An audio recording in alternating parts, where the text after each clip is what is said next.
Hello students, very fine good evening to you all. Welcome to the Biology Academy Tamil channel. நான் உங்கள் Bharathi Ranjha. 2025 2026ல NEET ரிசல்ட்டுக்காக wait பண்ணிட்டு இருக்கக்கூடிய ஸ்டூடெண்ட்ஸ்க்கு ஒரு முக்கியமான அப்டேட் கொடுக்க போறேன். என்ன அப்படின்னா உங்களோட ஆல் இந்தியா ரேங்கிங், உங்களோட கம்யூனிட்டி ரேங்க், உங்களோட தமிழ்நாடு ரேங்கிங், இது மூணும் உங்களுக்கு சீட்டு கிடைக்கிறதுக்கான வாய்ப்பை எப்படி ஏற்படுத்தி தருது அப்படிங்கிற ஒரு டீட்டெயில் இந்த வீடியோவில் கொடுக்க போறேன். இது 2024 2025க்கான ப்ரொவிஷனல் ரேங்க் லிஸ்ட், எம்பிபிஎஸ் பிடிஎஸ்க்கான கவர்மெண்ட் கோட்டாவுக்கான ரேங்க் லிஸ்ட்டை தான் உங்களுக்கு ஷோ பண்ணிட்டு இருக்கேன். இந்த ரேங்க் லிஸ்ட்ல ஃபர்ஸ்ட் இந்த பக்கம் இருக்கிறது எல்லாமே ஜென்ரல் ரேங்க்னு சொல்லுவோம். இந்த சைடு வர்றது எல்லாமே கம்யூனிட்டி ரேங்கிங். ஒவ்வொரு கம்யூனிட்டியில் இப்போ எஸ்சியில் ஃபர்ஸ்ட் ரேங்க் எடுத்திருக்காரு, பிசி முஸ்லீமில் ஃபர்ஸ்ட் ரேங்க், பிசியில் ஃபர்ஸ்ட் ரேங்க். அந்த கம்யூனிட்டியில் யார் ஃபர்ஸ்ட் ரேங்க் அப்படிங்கிற டீட்டெயில் இந்த சைடு கொடுத்துருப்பாங்க. இப்போ பிசியில் இது செகண்ட் ரேங்காக வந்திருக்கு, ஆனால் ஜென்ரல் ரேங்க் பார்த்தீங்கன்னா 4ஆக வந்திருக்கு. அது மாதிரி இந்த ரேங்கிங் எப்போ நமக்கு கிடைக்கும் அப்படின்னா, Tamil Nadu state government online application முடிச்சதுக்கு அப்புறமா அவங்க ஒரு ரேங்க் லிஸ்ட் வெளியிடுவாங்க. எத்தனை பேர் அப்ளை பண்ணியிருக்காங்களோ அந்த அப்ளை பண்ண ஸ்டூடெண்ட்ஸ் எல்லாத்துக்குமே சேர்த்து ஒரு ரேங்க் லிஸ்ட் வெளியிடுவாங்க. தமிழ்நாடு ரிசர்வேஷனில் அப்ளை பண்ண ஸ்டூடெண்ட்டுக்கு மட்டும்தான் இந்த ரேங்க் லிஸ்ட் பொருந்தும். ஆல் இந்தியா ரேங்கிங்க்கு இதில் பொருந்தாது. இந்த கம்யூனிட்டி ரேங்கும் சரி, ஜென்ரல் ரேங்க் சரி, எந்த ரேங்க் இருந்துச்சுன்னா உங்களுக்கு 2025 2026ல சீட்டு கிடைக்கும் அப்படிங்கிறத ஒரு விளக்கத்தோடு உங்களுக்கு நான் கொடுக்க போகிறேன். இந்த வீடியோ கண்டிப்பாக உங்களுக்கு ஒரு யூஸ்ஃபுல்லான வீடியோவாக இருக்கும். வீடியோவை முழுமையாக பாருங்கள். ஒவ்வொரு கம்யூனிட்டியில இருந்தும் ஓப்பன் கேட்டகரியில் எத்தனை கேண்டிடேட்டுக்கு சீட்டு கிடைக்குதோ அதை பொறுத்து அந்த பர்டிகுலர் கம்யூனிட்டிக்கு நம்பர் ஆஃப் சீட்ஸு இன்க்ரீஸ் ஆகும். அதிக நம்பர் ஆஃப் ஸ்டூடெண்ட்ஸ் அந்த பர்டிகுலர் கம்யூனிட்டியில் சீட் எடுப்பாங்க. அந்த விளக்கத்தையும் நான் உங்களுக்கு இன்னைக்கு கொடுக்க போகிறேன். இந்த டேட்டா பிரகாரம் பார்த்தோம் அப்படின்னா இந்த வருஷம் நமக்கு எம்பிபிஎஸ் கவுன்சிலிங்க்கு 92.5% ரிசர்வேஷனில் 3773 சீட் வர்றதுக்கு வாய்ப்புகள் அதிகமாக இருக்குது. என்ன காரணம்னா அவங்க கொடுத்துருக்க ரிசர்வேஷன், ப்ராஸ்பெக்ட்ஸில் கொடுத்துருக்க ரிசர்வேஷன், இந்த 5050 சீட்ஸில் ரிசர்வேஷன்லாம் போக நமக்கு 3773 சீட் வர்றதுக்கு வாய்ப்பு இருக்குது. இந்த 3773 சீட்டில் ஒவ்வொரு கம்யூனிட்டிக்கும் ரிசர்வேஷன் பார்த்தோம் அப்படின்னா ஓப்பன் கேட்டகரியை பொறுத்த வரைக்கும் 1169 சீட்ஸு, பிசி கம்யூனிட்டியை பொறுத்த வரைக்கும் 1000 சீட்டு கிடைக்கிறதுக்கு வாய்ப்பு இருக்குது. பிசி முஸ்லீமை பொறுத்த வரைக்கும் 132 சீட்டு அலர்ட் ஆகிறதுக்கு வாய்ப்பு இருக்குது. எம்பிசியை பொறுத்த வரைக்கும் 755 சீட்டு அலர்ட் ஆகிறதுக்கு வாய்ப்பு இருக்குது. எஸ்சி கேண்டிடேட்டை பொறுத்த வரைக்கும் 604, எஸ்சிஏ கேண்டிடேட்டை பொறுத்த வரைக்கும் 75, எஸ்டி கேண்டிடேட்டை பொறுத்த வரைக்கும் 38 சீட்டு அலர்ட் ஆகிறதுக்கு வாய்ப்பு இருக்குது. இப்போ ஏன் இந்த சீட்டு நம்பர் ஆஃப் சீட்ஸை ஒவ்வொரு கமிட்டிக்கும் சொன்னேன் அப்படின்னா 2022ல் 581 மார்க்குக்கு சீட்டு முடிஞ்சிருக்கு. 2023ல் அது 602 இன்க்ரீஸ் ஆயிருக்கு. 2024 650 வரைக்கும் இன்க்ரீஸ் ஆயிருக்கு. ஆனால் ரேங்க் பார்த்தீங்கன்னா தமிழ்நாடு ரேங்கிங் இது கம்யூனிட்டி ரேங்கிங் கிடையாது, ஜென்ரல் ரேங்கிங். ஜென்ரல் ரேங்கில் 1423க்கு 2022ல் சீட்டு கிடைச்சிருக்கு. 2023 பொறுத்த வரைக்கும் பார்த்தீங்கன்னா 1442க்கு சீட்டு கிடைச்சிருக்கு. 2024ல் 1414 வரைக்கும் சீட்டு கிடைச்சிருக்கு. இப்போ இதை வச்சு நம்ம என்ன சொல்ல போகிறோம் அப்படின்னா, இந்த 1414 அப்படிங்கிறது நமக்கு ஜென்ரல் ரேங்காக இருந்திருக்கு ஓப்பன் கேட்டகரிக்கு. இப்போ நம்ம என்ன பார்க்கணும் அப்படின்னா, இந்த 1414 சீட்டில் பிசி கம்யூனிட்டியில் எத்தனை பேர்த்துக்கு சீட்டு கிடைச்சது அப்படின்னு சொல்லிட்டு பார்க்கணும். பிசி கம்யூனிட்டியை பொறுத்த வரைக்கும் நான் உங்களுக்கு ரேங்க் லிஸ்ட் காமிக்கிறேன். 906 பேருக்கு சீட்டு கிடைச்சிருந்தது. அதே மாதிரி எம்பிசியை பொறுத்த வரைக்கும் 282 பேருக்கு சீட்டு கிடைச்சிருந்தது. எஸ்சி கேண்டிடேட்டை பொறுத்த வரைக்கும் 38 பேர் சீட்டு கிடைச்சிருக்கு. அப்போ ஓப்பன் கேட்டகரியில் எஸ்சி கேண்டிடேட்டில் 38 ஸ்டூடெண்ட்ஸ் போயிருக்கிறாங்க. அப்போ இந்த 38 ஸ்டூடெண்ட்ஸோட சேர்த்து அவங்களுக்கு இன்னும் ஒரு 604 சீட்டு அலர்ட் ஆக போகுது. டோட்டலாக 642 ஸ்டூடெண்ட்டுக்கு எஸ்சி கேண்டிடேட்டுக்கு சீட்டு கிடைக்கிறதுக்கு வாய்ப்பு இருக்குது. அவங்களோட கம்யூனிட்டி ரேங்க் 650 அந்த ரேஞ்சில் இருந்துச்சுன்னா எஸ்சி கேண்டிடேட்டுக்கு சீட்டு கிடைக்கிறதுக்கு வாய்ப்பு இருக்குது. 1414 காசிப் கான் ஓப்பன் கேட்டகரி 650 இந்த கேண்டிடேட் வரைக்கும் தான் 2024 2025ல் ஓப்பன் கேட்டகரிக்கு சீட்டு கிடைச்சிருக்கு. இப்போ இந்த 1414 ரேங்குக்குள்ளர பிசி கேண்டிடேட் எத்தனை பேர் இருக்காங்க அப்படின்னா 907 கேண்டிடேட்ஸ் இருக்கு. 907 பேருக்கு ஓப்பன் கேட்டகரியில் சீட்டு கிடைச்சதுனால இன்னும் அதிகமான பிசி கேண்டிடேட்டுக்கு கம்யூனிட்டி ரிசர்வேஷன்ல சீட்டு கிடைக்கிறதுக்கு வாய்ப்பு இருக்கு. எம்பிசி கேண்டிடேட்டை பொறுத்த வரைக்கும் 282 கேண்டிடேட் ஓப்பன் கேட்டகரியில் சீட் எடுத்திருக்காங்க, அவங்களுக்கு சீட்டு கிடைச்சிருக்கு. அப்போ 282ங்கிறது நமக்கு பிசியை கம்பேர் பண்ணும்போது கம்மியான நம்பர் தான். அதனால பிசியை கம்பேர் பண்ணுறப்போ எம்பிசி ஸ்டூடெண்ட்ஸுக்கு குறைவான அளவில் தான் கம்யூனிட்டி ரிசர்வேஷனில் சீட்டு கிடைக்கும். எஸ்சி கேண்டிடேட்டை பொறுத்த வரைக்கும் பார்த்தீங்கன்னா 38 கேண்டிடேட் போயிருக்கிறாங்க. இந்த 38 கேண்டிடேட்டை தவிர மீதமுள்ள ஸ்டூடெண்ட்ஸ் எல்லாமே கம்யூனிட்டி ரிசர்வேஷனில் தான் சீட்டு எடுக்க முடியும். ஒரு பர்டிகுலர் கம்யூனிட்டியில் எத்தனை ஸ்டூடெண்ட்ஸுக்கு ஓப்பன் கேட்டகரியில் சீட்டு கிடைக்குதோ அதை பொறுத்து அந்த பர்டிகுலர் கம்யூனிட்டிக்கு உங்களுக்கு கம்யூனிட்டி ரேங்க் வந்து மாறும். அதே மாதிரி ஜென்ரல் ரேங்க்குமே கொஞ்சம் சின்ன வேரியேஷன் இருக்கும். பிசி கேண்டிடேட் மாதிரி அதிகப்படியான ஸ்டூடெண்ட்ஸு ஓப்பன் கேட்டகரியில் சீட் எடுத்தாங்கன்னா அவங்களுக்கு ரேங்க் இன்னும் கொஞ்சம் கீழே இறங்கி வர்றதுக்கு வாய்ப்பு இருக்கு. இப்போ பிசி கேண்டிடேட்டை பொறுத்த வரைக்கும் இந்த வருஷம் நமக்கு 1000 சீட்டு வர்றதுக்கு வாய்ப்பு இருக்கு. ஏற்கனவே 906 கேண்டிடேட்டு நமக்கு ஓப்பன் கேட்டகரியில் சீட் எடுத்திருக்காங்க. 2025 2026 பொறுத்த வரைக்கும் எத்தனை பேர்த்துக்கு நமக்கு ஓப்பன் கேட்டகரியில் சீட்டு கிடைக்குது அப்படிங்கிறது கண்டிப்பாக நமக்கு தெரியாது. அதனால எத்தனை பேர் எடுக்கிறாங்களோ அதோட சேர்த்து இன்னொரு 1000 ஸ்டூடெண்ட்டுக்கு வந்து கம்யூனிட்டி ரிசர்வேஷன்ல சீட்டு கிடைக்கிறதுக்கு வாய்ப்பு. இந்த வருஷமும் 900 கேண்டிடேட் வந்து ஓப்பன் கேட்டகரியில் சீட் எடுத்தாங்கன்னா 1900 ஸ்டூடெண்ட்ஸுக்கு 2025 2026 சீட்டு கிடைக்கிறது வாய்ப்பு இருக்கு. அவங்களோட கம்யூனிட்டி ரேங்க் வந்து 1900 இருக்கிறதுக்கு வாய்ப்பு இருக்கு. ஒரு எக்ஸாம்பிளுக்காக 900 பேர் ஓப்பன் கேட்டகரியில் சீட் எடுத்திருந்தாங்க அப்படின்னா அது வந்து ஓப்பன் கேட்டகரியில் போன சீட். அதே மாதிரி கம்யூனிட்டி ரிசர்வேஷனில் ஒரு 1000 சீட் இருக்கு. அப்போ டோட்டலாக பிசி கேண்டிடேட்டுக்கு 1900 ஸ்டூடெண்ட்ஸுக்கு சீட்டு கிடைக்கிற மாதிரி வாய்ப்பு இருக்கும். அப்போ 1900 அப்படிங்கிறது அவங்களோட கம்யூனிட்டி ரேங்காக இருந்துச்சுன்னா அவங்களோட ஜெனரல் ரேங்க் பார்த்தீங்கன்னா 3000 இருக்கிறதுக்கு வாய்ப்பு இருக்கு.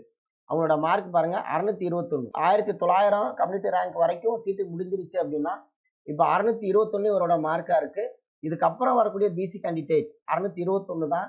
அதே மாதிரி அதுக்கு அடுத்து வரக்கூடிய 1902க்கும் 621 தான். ஆனால் இவங்களுக்கு சீட்டு கிடைக்காது. ஏன் அப்படின்னா உங்களோட ரேங்க் வந்து 1900 அவ்வளோ ஸ்டூடெண்ட்ஸ் தான் ஓப்பன் கேட்டகரியில் சீட் எடுத்தாங்க.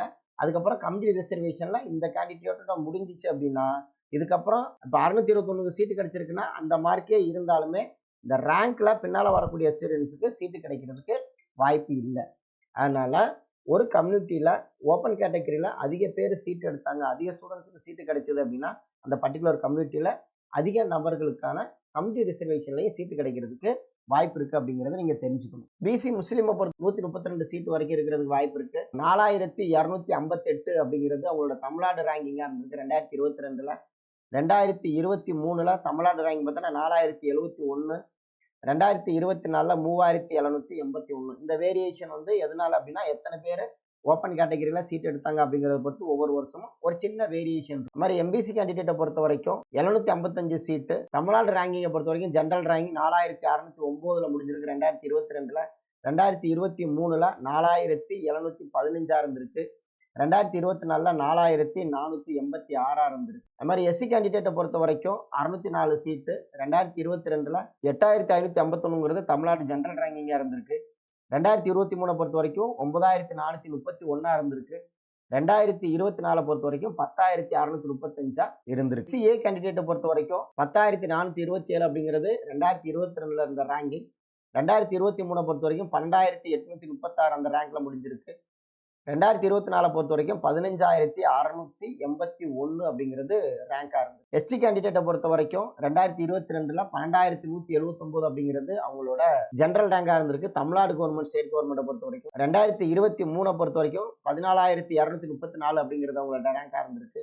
2024 14702. 2023 2024 பொறுத்த வரைக்கும் ஒரு ரேங்க் மோரர்ல சிமிலராக இருக்கு. இப்போ அடுத்து நம்ம பார்க்க போகிறது என்ன அப்படின்னா ஆல் இண்டியா ரேங்கிங் 1423 எடுத்த அந்த கேண்டிடேட் ஆல் இண்டியா ரேங்க்ல எத்தனாவது பிளேஸ்ல இருந்தாருன்னா 30109 அப்படிங்கிறது அவரோட ஆல் இண்டியா ரேங்கிங்கா இருந்திருக்கு. இது வந்து 2022 1442 அப்படிங்கிறது தமிழ்நாடு ரேங்கா இருந்திருக்கு. அவரோட ஆல் இண்டியா ரேங்கிங் பார்த்தீங்கன்னா 27427 அப்படிங்கிறது ஆல் இண்டியா ரேங்கா இருந்தது. அது மாதிரி 2024 பொறுத்த வரைக்கும் 1414 அப்படிங்கிற தமிழ்நாடு ரேங்க்ல இருந்த ஸ்டூடெண்டோட ஆல் இண்டியா ரேங்க் வந்து 26136 இருந்திருக்கு. இதுல இருந்து நமக்கு என்ன தெரிஞ்சுக்கலாம் அப்படின்னு பாத்தீங்கன்னா உங்களோட ரிசல்ட் வந்த உடனே நமக்கு தமிழ்நாடு ரேங்கிங் கிடைக்காது. நீட் ரிசல்ட் வந்ததுக்கு அப்புறமா தமிழ்நாடு கவர்மெண்ட் வந்து ரேங்க் லிஸ்ட் ரிலீஸ் பண்றதுக்கு அதுல இருந்து ஒரு வாரத்துல இருந்து 2 வாரம் கூட ஆகலாம். அது வரைக்கும் நமக்கு சீட்டு கிடைக்குமா கிடைக்காதா அப்படிங்கிறத எதை வச்சு தெரிஞ்சுக்கலாம் அப்படின்னு பாத்தீங்கன்னா இந்த ஆல் இண்டியா ரேங்க் வச்சு தெரிஞ்சுக்கலாம். அப்ப 25000 ரேஞ்சில் இருந்துச்சு அப்படின்னு பாத்தீங்கன்னா உங்களுக்கு இந்த வருஷம் தமிழ்நாடு கவர்மெண்ட்ல சீட்டு கிடைக்கிறதுக்கு வாய்ப்பு. அதே மாதிரி பிசி கமிட்டியை பொறுத்த வரைக்கும் 62527 2022 இருந்திருக்கு. 2023 58833 இருந்திருக்கு. 2024 பொறுத்த வரைக்கும் 56682. அப்ப இந்த வருஷத்தை பொறுத்த வரைக்கும் 56000 57000 அந்த ரேஞ்சில் உங்களோட ஆல் இண்டியா ரேங்க் இருந்துச்சுன்னா தமிழ்நாடு கவர்மெண்ட்ல உங்களுக்கு சீட்டு கிடைக்கிறதுக்கு வாய்ப்பு. தமிழ்நாடு கவர்மெண்ட்ல சீட்டு எக்ஸாக்டா எத்தனை ஸ்டூடெண்ட்ஸுக்கு கிடைக்கும், இந்த மார்க்குக்கு தான் கிடைக்கும், இந்த ரேங்க் தான் கிடைக்கும் அப்படிங்கிறத நம்ம தமிழ்நாடு ரேங்க் லிஸ்ட் வந்ததுக்கு அப்புறம் தான் சொல்ல முடியுமே தவிர அதுக்கு முன்னாலே சொல்ல முடியாது. எக்ஸாக்டா இந்த ரேங்க் இருந்துச்சுன்னா, இந்த மார்க் இருந்துச்சுன்னா நமக்கு சீட்டு கிடைக்கும் அப்படிங்கிறத தமிழ்நாடு கவர்மெண்ட்ல எத்தனை பேர் அப்ளை பண்றாங்க, அதுக்கப்புறமா அந்த ரேங்க் லிஸ்ட்டை வச்சு தான் நம்மளால தெளிவா சொல்ல முடியும். பிசி முஸ்லீமை பொறுத்த வரைக்கும் 80,390 அப்படிங்கிறது 2022ல இருந்திருக்கு. 2023 பொறுத்த வரைக்கும் ஆல் இந்தியா ரேங்கிங் 70,970. அதே மாதிரி 2024 பொறுத்த வரைக்கும் 64,326 அப்படிங்கிறது ஆல் இந்தியா ரேங்கா இருந்தது. 2024ல பிசி முஸ்லீமுக்கு 611 மார்க்குக்கு முடிஞ்சிருக்கு. 3,781 அப்படிங்கிற ஒரு ஜெனரல் ரேங்க்ல முடிஞ்சிருக்கு. இந்த கேண்டிடேட்டோட ஆல் இந்தியா ரேங்கை தான் நம்ம இந்த இடத்துல கொடுத்துருக்கோம். இந்த ரேங்க் உள்ளார இருந்துச்சு அப்படின்னா இந்த பர்டிகுலர் கம்யூனிட்டிக்கு இந்த வருஷம் தமிழ்நாடு கவர்மெண்ட்ல சீட்டு கிடைக்கிறது வாய்ப்புகள் இருக்கு அப்படிங்கிறத நீங்க தெரிஞ்சுக்கலாம். எம்பிசியை பொறுத்த வரைக்கும் 2022ல 86,519 இருந்திருக்கு. 2023ல 80,233 இருந்திருக்கு. 2024ல 74,293 இருந்திருக்கு ரேங்க். எஸ்சி கேண்டிடேட்டை பொறுத்த வரைக்கும் 2022ல 1,71,134 அப்படிங்கிறது அவங்களோட ஆல் இந்தியா ரேங்கிங்கா இருந்திருக்கு. 2023ல பாத்தீங்கன்னா 1,65,193 அப்படிங்கிறது ஆல் இந்தியா ரேங்கா இருந்திருக்கு. 2024 பொறுத்த வரைக்கும் 1,62,891 ஆல் இந்தியா ரேங்கா இருக்கு. அப்ப எஸ்சி கேண்டிடேட்டை பொறுத்த வரைக்கும் 1,60,000 அந்த ரேஞ்சில் இருந்தீங்கன்னா உங்களுக்கு தமிழ்நாடு கவர்மெண்ட்ல சீட்டு கிடைக்கிறதுக்கு வாய்ப்பு இருக்கு. எஸ்சிஏ கேண்டிடேட்டை பொறுத்த வரைக்கும் 2,34,641 அப்படிங்கிறது 2022ல ஆல் இந்தியா ரேங்கா இருந்திருக்கு. 2023 பொறுத்த வரைக்கும் 2,57,894 ஆல் இந்தியா ரேங்கா இருந்திருக்கு. 2024 பொறுத்த வரைக்கும் 2,60,741 அப்படிங்கிறது அவங்களோட ஆல் இந்தியா ரேங்கா இருந்தது. எஸ்டி கேண்டிடேட்டை பொறுத்த வரைக்கும் 3,08,887 அப்படிங்கிறது 2022ல ஆல் இந்தியா ரேங்கா இருந்திருக்கு. 2023 பொறுத்த வரைக்கும் 3,04,494 ஆல் இந்தியா ரேங்கா இருந்திருக்கு. 2024 பொறுத்த வரைக்கும் 2,38,798 அப்படிங்கிறது ஆல் இந்தியா ரேங்கா இருந்திருக்கு. இந்த ரேங்கிங்கை வச்சு உங்களுக்கு ஓரளவு ஒரு ஐடியா கிடைக்கும். இந்த ரேங்க் இருந்துச்சுன்னா ஆல் இந்தியா ரேங்க் இருந்துச்சுன்னா உங்களுக்கு சீட்டு கிடைக்கும். இந்த தமிழ்நாடு ரேங்கிங்ல நம்மளோட ரேங்க் இந்த பர்டிகுலர் ரேங்க்குள்ள இருந்துச்சுன்னா நமக்கு சீட்டு கிடைக்கும் அப்படிங்கிற ஒரு ஐடியா கிடைக்கும் அப்படிங்கிறதுக்காக இந்த வீடியோ கொடுத்துருக்கிறேன். மார்க்ல வேரியேஷன் இருக்கலாம். இந்த வருஷம் மார்க் கண்டிப்பா குறையும். ஆனா ரேங்க்ல கிட்டத்தட்ட வேரியேஷன் வர்றதுக்கு வாய்ப்பு கிடையாது. ரேங்கை பொறுத்த வரைக்கும் ஓப்பன் கேட்டகரியில எத்தனை பேருக்கு சீட்டு கிடைக்குதோ அதை பொறுத்து ஒவ்வொரு கமிட்டிக்கும் ரேங்க்ல சின்ன வேரியேஷன் வரும். அதர்வைஸ் இந்த ரேங்க் இருந்துச்சு அப்படின்னா உங்களுக்கு சீட்டு கிடைக்கும். ரேங்க் லிஸ்ட் வந்தவொடனே உங்களோட ரேங்க் என்னன்னு பார்த்துக்குங்க. இந்த ரேங்க்குள்ள இருந்துச்சு அப்படின்னா உங்களுக்கு தமிழ்நாடு கவர்மெண்ட்ல நீங்க அப்ளை பண்ணுங்க. ஆல் இந்தியா கோட்டாவிலையும் அப்ளை பண்ணுங்க. கண்டிப்பா உங்களுக்கு சீட்டு கிடைக்கிறதுக்கு வாய்ப்பு இருக்கு. அடுத்த வீடியோவில் ஒவ்வொரு கம்யூனிட்டிக்கும் கம்யூனிட்டி ரேங்க் என்ன இருந்துச்சுன்னா சீட்டு கிடைக்கும். 2022ல கம்யூனிட்டி ரேங்க் என்னவா இருந்திருக்கு ஒவ்வொரு கம்யூனிட்டிக்கும். 2023ல ஒவ்வொரு கமிட்டிக்கு என்ன கமிட்டி ரேங்க் இருந்திருக்கு. 2024ல ஒவ்வொரு கமிட்டிக்கு என்ன கமிட்டி ரேங்க் இருந்துச்சு அப்படிங்கிற ஒரு தெளிவான விளக்கத்தோட அடுத்த வீடியோவில் சந்திக்கிறேன். கண்டிப்பாக இந்த வீடியோ உங்களுக்கு பயனுள்ளதாக இருந்திருக்கும். இந்த வீடியோ உங்களுக்கு பயன்பட்டது மாதிரி மற்ற ஸ்டூடெண்ட்ஸுக்கும் பயன்படணும். அதனால மறக்காம இந்த வீடியோவை ஒரு ஷேர் பண்ணிருங்க. எம்பிபிஎஸ் அட்மிஷன் முடிகிற வரைக்கும் இந்த சேனல்ல உங்களுக்கு தேவையான கைடன்ஸ் எல்லாமே கொடுக்க போறேன். உங்களுக்கு ஏதாவது டவுட் இருந்துச்சு அப்படின்னா டவுட்டை கமெண்ட் பாக்ஸ்ல போடுங்க. மறக்காம உங்களோட கமெண்ட்டுக்கு நான் விளக்கம் கொடுக்குறேன். தமிழ்நாட்டை பொறுத்த வரைக்கும் கம்யூனிட்டி ரேங்க் என்ன அப்படிங்கிற ஒரு விளக்கத்தோட அடுத்த வீடியோவில் சந்திக்கிறேன். நன்றி, வணக்கம்.